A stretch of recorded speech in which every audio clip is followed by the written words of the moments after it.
Good morning. Welcome to Hobby Evolution episode 190. Happy Saturday. The sun is shining, but it's bitterly cold outside. So I'm going to just keep myself bundled away down here in the card room, do some eBay shipments. We're going to talk a lot of eBay this morning, do some trade packages, and I think I have an in-person trade coming up this afternoon at the local card shop with my buddy Offbeat All-Star. So I have some Nolan Ryan cards for him. Herman's with us. Good morning, Herman. So I talked yesterday. I've talked this week about a topic I wanted to address, and usually during the week I typically have more limited time. So knowing the weekend, I have a little bit more time to ramble on. I decided to save this topic until today, and then yesterday something else popped up that it just kind of a light bulb went above my head in terms of eBay, and I tried it out, and I just checked. I checked the numbers last night, and I was pretty shocked with promoted listings. Checked the numbers again this morning, and I'm amazed. So I want to talk about eBay promoted listings today, and I want to share the results just after one day of instituting promoted listings across the board in my eBay store. George, good evening to you, sir. So those are some topics I want to talk about. So yeah, I've got it. Oh, and before I get into those topics, update, I did receive a PWE yesterday, 5 more Cubs, puts me up to 534,164. And I was supposed to have an in-person trade yesterday with David. He was going to come up here. He got COVID, so he is in quarantine. So plus the weather was really nasty. I don't, even if he was healthy, I don't know if he would have been able to make the trip just because of the weather that we had Thursday and Friday. So that was a 16,000 Cubs going to be put on the back burner probably at least 2 weeks, probably up to a month before he can make it back up here. Because I think it's a work thing that he comes up here for. So Zach, good morning. Porter and I made up prices if both he and I are on our best behavior. Very cool. Going to hit the local card shop myself, meet up with Offbeat All-Stars and do a trade and probably pick up. I'm always in need of boxes. It seems like I consolidate these boxes, but I still end up needing them. So may pick up a box and maybe look around for one of those junk boxes. The card shop owner didn't seem the last time when I went in. It was almost like a bother for him to sell me one of his junk boxes. And I thought maybe it was because of the good stuff that I got in the second box that I bought. And then the box that he sold me last time was even better, just loaded with good stuff. So just kind of check out, see if there's anything in the junk boxes. So today's topics I wanted to touch on. I wanted to touch on a couple things, priority management, which I want to get to. But first, I want to talk about promoted listings on eBay. And promoted listings has been something I've utilized in here and there, not often, but I use it a lot for like variation listings. And I was using it for like variation listings that were from like just random sets that probably people aren't shopping for often. Like I have some Fleer Metal basketball in the 90s. People actually, those sell pretty quickly, especially the stars. I can list like Patrick Ewing, David Robinson, Karl Malone, John Stockton, etc. Fleer Metal. And good morning, Brad. And those just fly. I can sell them within the day. Like I list them and 12 hours later, they're sold. But the commons don't move. So I've utilized promoted listings for some of those items that just kind of sit in my store stagnant and don't move quickly. So I decided yesterday that I'm just going to promote everything. and see if it drives more traffic to my eBay store, in turn driving more sales.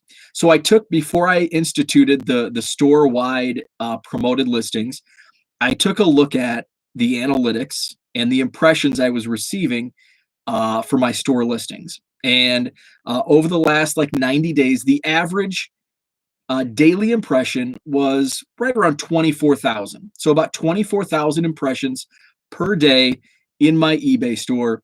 Over the last week, it varied from like 22 to 24,000.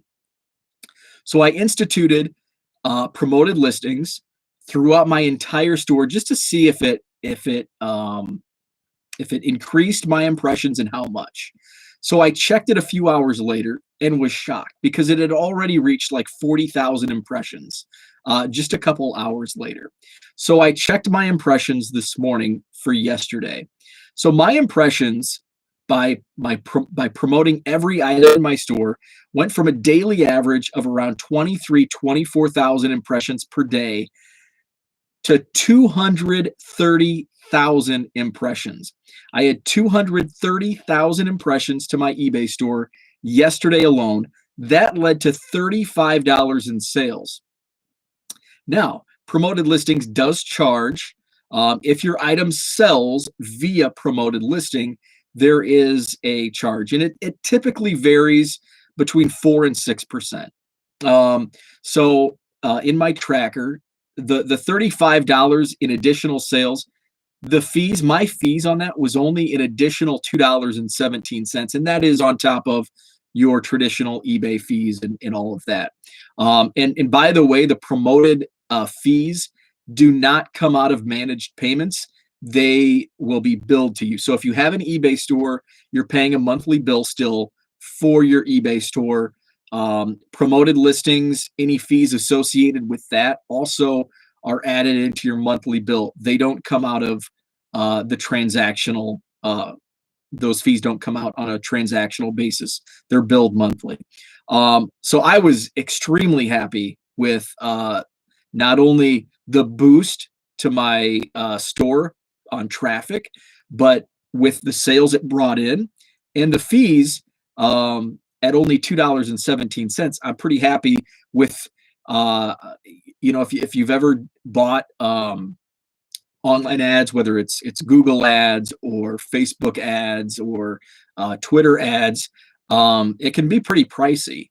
And so I think $2.17 in fees on $35 in sales with an additional 200,000 impressions is just super value, is a tremendous value.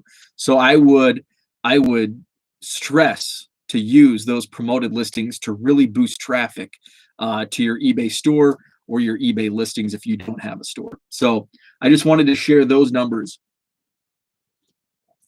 before I get into priority management. And priority management was something that this topic came into my mind based on some of the chats we've had between my show and Brad's show on the Texas Card Dude channel, which, by the way, he goes live right after I go live, about 7:45 on weekday mornings. So we were talking about eBay listings and just, I've shared how quickly I can put up listings, and I know, and it took me a while to get to the speed of, I can get, if I know the price, if I know the card, the price, okay, this pile of cards, they're all going to be 99 cents free shipping in my eBay store. I can zoom through those quickly, 30 to 45 seconds per listing. And I do that because I prioritize how I list these. Okay, so priority management is something that I had a mentor when I worked at the university. Dr. Tom, he was an administrator, still is an administrator in the athletics department. So he would travel to football and basketball games with the team. And so him and I we'd have dinner, drinks, and he was really a mentor figure and taught me some really cool things. Even though I was 30, I was still pretty I don't want to say immature, but I wasn't, you know, grasping everything in life, which we never are. Even when you're elderly, you still learning something new every day. So he taught me a lot of really interesting things psychologically speaking, that can be used in the business world. And one of those was priority management. So one of the cliches, business cliches, is time management. How are you on time management?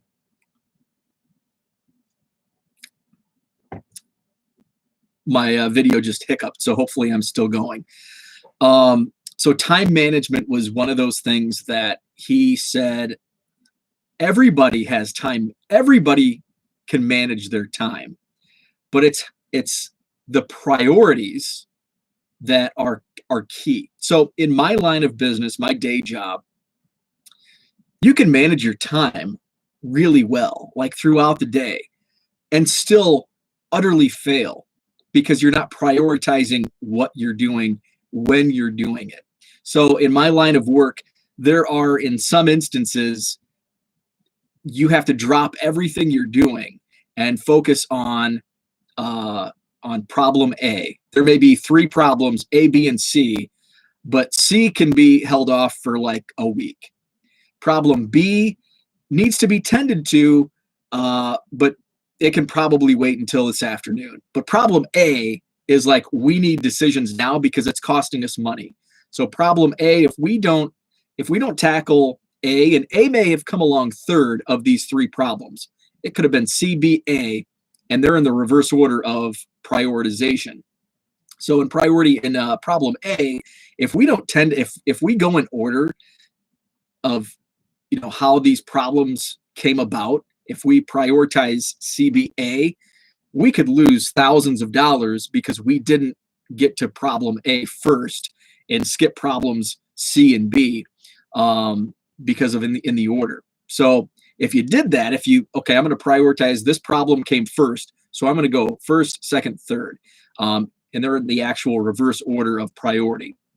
It could cost us thousands and thousands of dollars just based on the prioritization. You managed it well. Timeline, you managed it well. You problem C came along first. You tackled it. You got it off your desk. Now you're on to problem B, which came along second. You got it taken care of. But now here we are at 2:00 in the afternoon. 4 hours have gone by, and we've just spent $1,500 in cost that we shouldn't have had problem A come along first. So it's how you prioritize and manage your priorities within your time management. So that was something that you know, I was not business savvy, not as business savvy then, and so this was like, holy cow, that is perfect. And I didn't really understand, like at the time I understood. What's up, Dan? Good morning. I didn't really understand how important it was until I actually had like a real business job and these priorities came up, and it's like, oh wow, that priority management is critical. So how does this relate to eBay? So I can zoom along and list cards in my store, 30 seconds, 45 seconds, all day long. But the value is low. Like this 1974 Tommy John, it's got a crease down here in the corner. I don't know if you can really see it, but I can list this. I know it's going to be a 99-cent card because there's a crease. So I'm not going to prioritize a lot of time to list this particular card because it's 99 cents. So what I do is essentially, first of all, I use the eBay app on the phone to list cards. It's way quicker than using a desktop or a laptop. So that's one hurdle that you can clear quickly. Using your phone app is much quicker in listing eBay items. Another thing is when it all comes down to priorities in your listing. Title is everything because that's how people are finding your items. Get those keywords in: baseball card, Dodgers, Tommy John, 1974 Topps, critical things in your listing. What I also do in a card like this, so say for example, this card, 99 cents, 74 Topps, Tommy John, there is some damage to this card. So I will add like creased in the title. Why do I do that? Because it saves me time when I get to the description. Because the description, at least on my app, and I don't know if it does, if it's over for everybody, but everything in the title, along with some key details, are automatically dropped into the item description. So I can list this as 1974 Topps, number 451, Tommy John, Dodgers, baseball card, creased, and that should all fit in the title. I'll also categorize it into, so it's going to be in the baseball card category. So that's going to also drop in. Condition, I typically do on any new card, I do very good, even though if it's pack pulled, because if it's like new, somebody's going to come out and say, this has a small surface scratch that you can see with a magnifying glass. So I'm very careful, and I can dive deeper into that. So I always do very good. So something like this, in the listings, there's acceptable, good, very good, like new, brand new. I never use brand new for baseball cards, even unopened boxes. I don't use brand new. I hate using brand new because there's so much left open for a buyer to claim it's not as described. It's not brand new because there's a stain on the plastic wrap or something. So I never use brand new. Always use like new.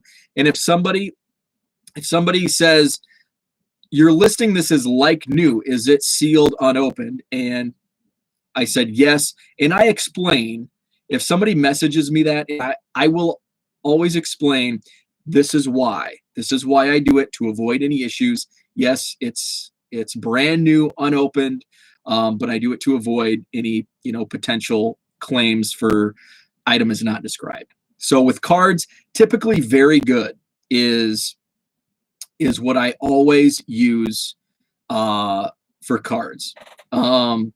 If there's any like damage, like and this is usually just for vintage. So this Tommy John has a crease. I'll just put acceptable as that, and then I try to put like creased in the title, so it just automatically drops down. I don't have to do any additional typing. Then I take pictures with the phone. There's like a picture taking. You can do it straight from the eBay app. And I don't spend like on a 99 cent card. I don't spend any time on making sure it's a good picture, a great picture. The only time I spend like additional time on taking a photo of cards is if it's like a $50 plus card, or if it's like a Ja Morant Pulsar Silver, anything that can have scratches.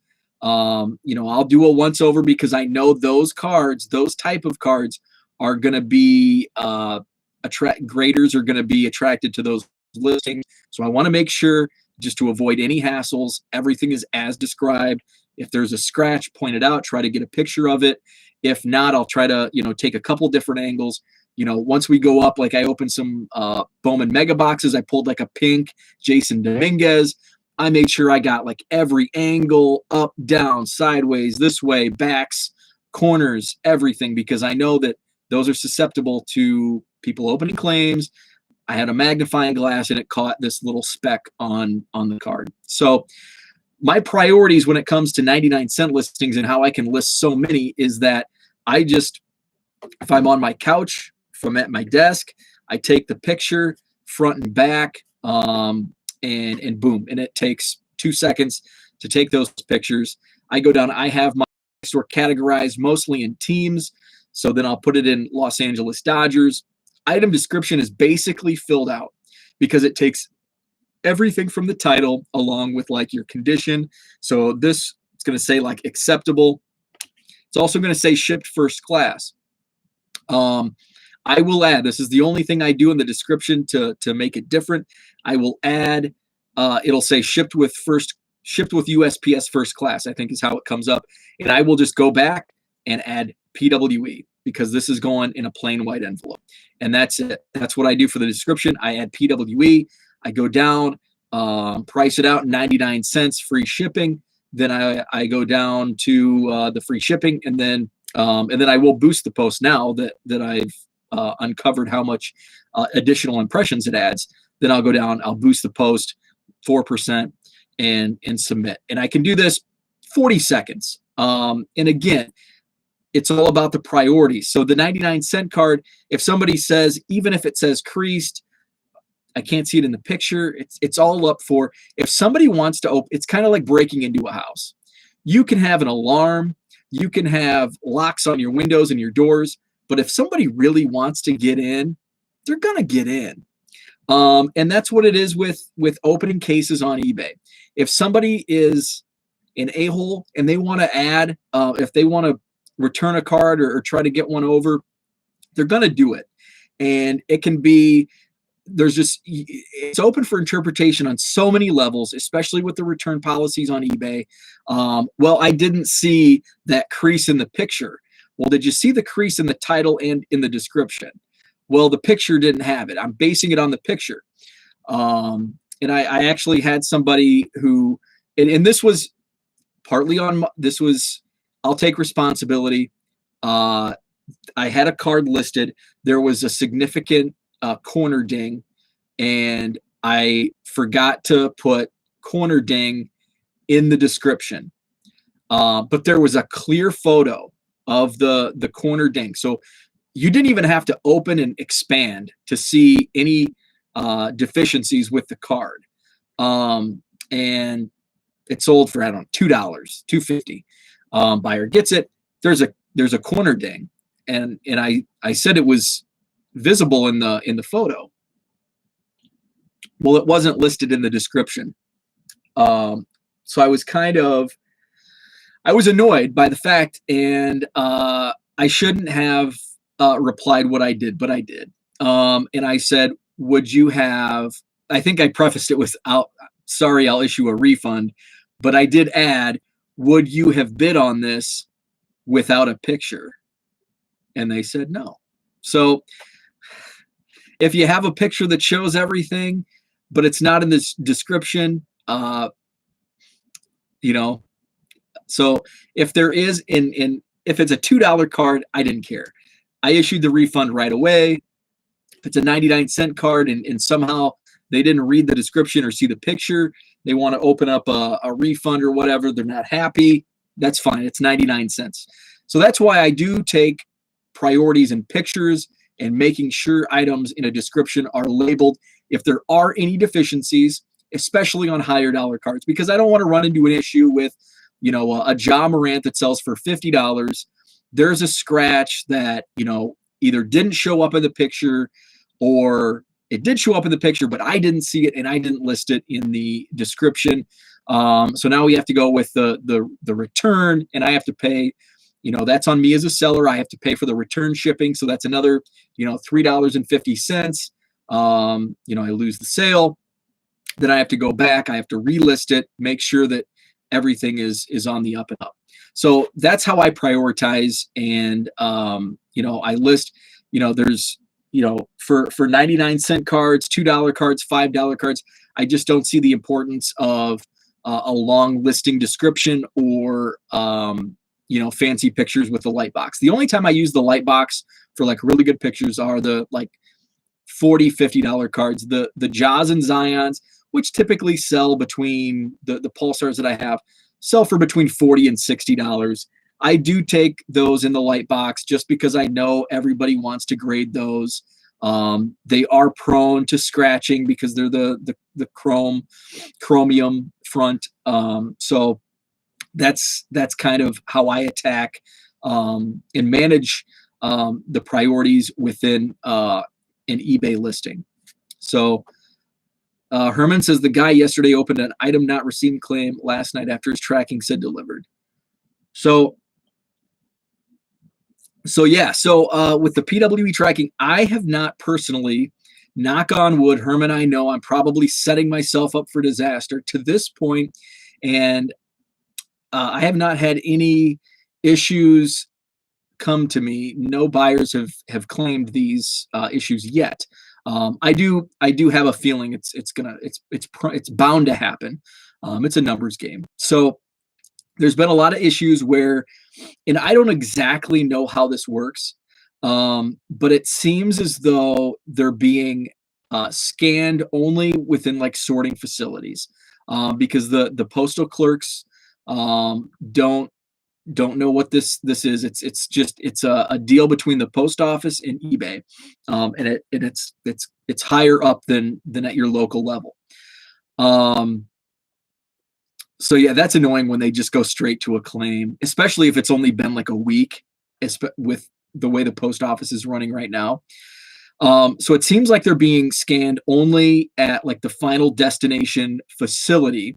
Then they're put on a truck to, the local post offices, and they're not scanned again. I think Herman showed me some of the wonky tracking delivered statuses where it's showing like scanned delivered at one zip code, and then it shows delivered at another zip code. At the end of the day, so Herman, with this, so if he opened a claim, the only thing you need to do is provide tracking. So I think within the, I'm going to go into it. So I think within the resolution center, I don't think I have any open, where you respond to the claim, you can go into enter tracking. So instead of, I think the options are refund immediately, send message, and provide tracking. So I'm trying to find sometimes some things I have a real hard time finding in eBay. So I think as long as you provide tracking, and the tracking shows delivered, eBay will have your back. And that's, kind of one of the points of this whole program, is that it protects the seller. Okay, here's the resolution center. So I don't have anything open. So yeah, I don't know if I'm going to be able to. So that was, everything's been closed out. Bear with me here. Yeah, so I don't know. So I think if you go into the resolution center, it'll show like you have three options when somebody opens a claim. Open a claim or respond to a claim by message, refund, or provide tracking. So if you provide that tracking, you should have done it. Okay, you've already done it, so good deal.